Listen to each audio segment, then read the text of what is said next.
Juliana Rosa, todos os dias com a gente aqui no meio do dia. Onde é que o dólar vai parar, hein, Ju? Boa tarde pra você.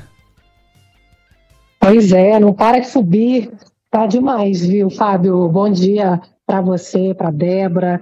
Boa tarde para o nosso ouvinte. Olha, ontem o dólar bateu recorde, maior valor em mais de 3 anos, desde março de 2021, fechou em 5,76 e agora de manhã já abriu com esse patamar de 5,76, 77, chegou a 5,79 hoje e continua numa cotação mais alta do que o fechamento de ontem. Nesse momento está R$ 5,77. E o dólar, ele é um mix de duas coisas. Uma é a eleição nos Estados Unidos e a outra é a incerteza em relação ao compromisso do governo em entregar o prometido equilíbrio das contas públicas. Eu estou perguntando muito para os analistas, vem cá, o que está pesando mais? É Estados Unidos ou é a questão da desconfiança interna?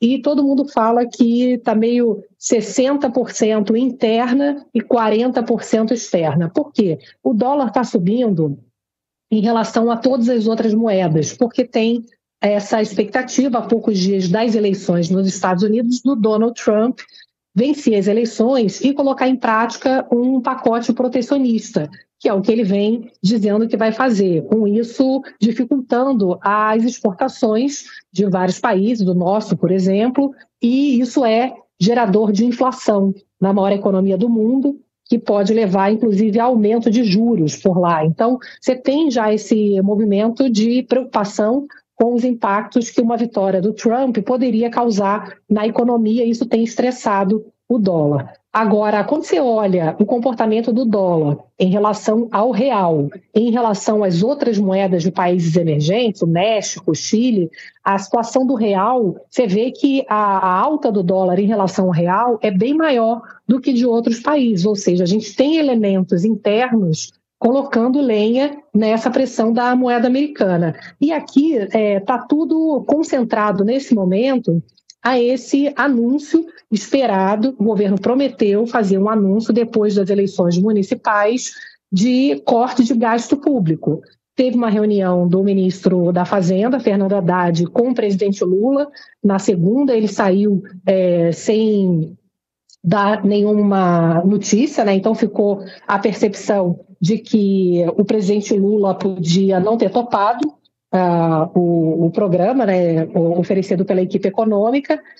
Aí depois ele ontem veio a público falar que não é nada disso, que as conversas com o presidente Lula estão avançando, mas que ele disse que não tem uma data, que eles estão fazendo todos os cálculos com cuidado, com o Ministério do Planejamento, antes de fazer o anúncio. Ele disse que não tem uma data e nem confirmou, disse que os valores que estão sendo falados, que poderia ter corte de até 50 bilhões, não tem nada disso. E aí ontem à noite ele ainda foi para o Palácio do Planalto ter outra conversa com o presidente Lula, acompanhado de integrantes da equipe econômica, do futuro presidente do Banco Central, Gabriel Galípolo, enfim.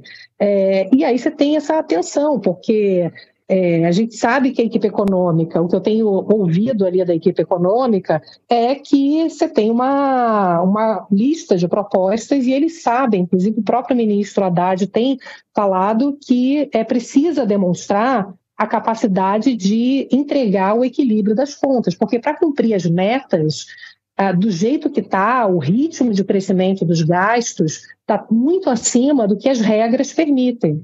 Então, isso não para de pé. A regra ela não vai ser cumprida se o governo não anunciar cortes drásticos. Então, eles não querem adiantar quais são as medidas, mas o que eu tenho ouvido ali, e aí tem que saber se o Lula vai aprovar, né, é mexer nas regras do seguro-desemprego, do abono salarial, do BPC, do Fundeb. Tem uma série de medidas que são difíceis ali do presidente Lula aprovar, então você tem esse ambiente de tensão em relação ao que o presidente Lula vai aprovar dentro dessas opções, desse cardápio que a equipe econômica está demonstrando. Então, seguimos aí nessa tensão e o governo precisa fazer escolhas, demonstrar que vai ter uma medida para poder conter gastos, porque do jeito que está, essa questão do endividamento, ele é um parâmetro muito importante para poder medir o risco de um país. Um país que gasta demais, ele tem uma moeda que é desvalorizada, isso gera inflação.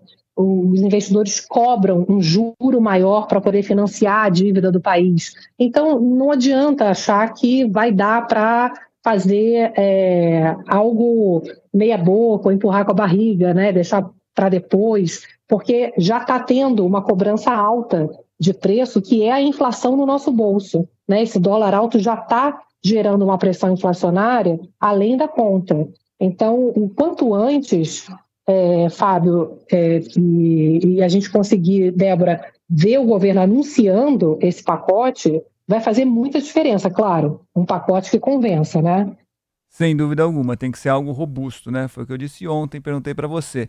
Pior do que demorar para apresentar é apresentar um pacote de corte de gastos meia boca, né? Mas a tendência, né, Ju, é que esse número baixe um pouquinho, estou falando em relação ao dólar, e se acomode num patamar um pouco menor depois da eleição nos Estados Unidos, ou seja, depois de 6 de novembro e depois que o governo apresentar esse pacote. Vamos esperar para ver como é que vai ser no fim do ano. Obrigado, Ju. Valeu, um beijão. Um beijo.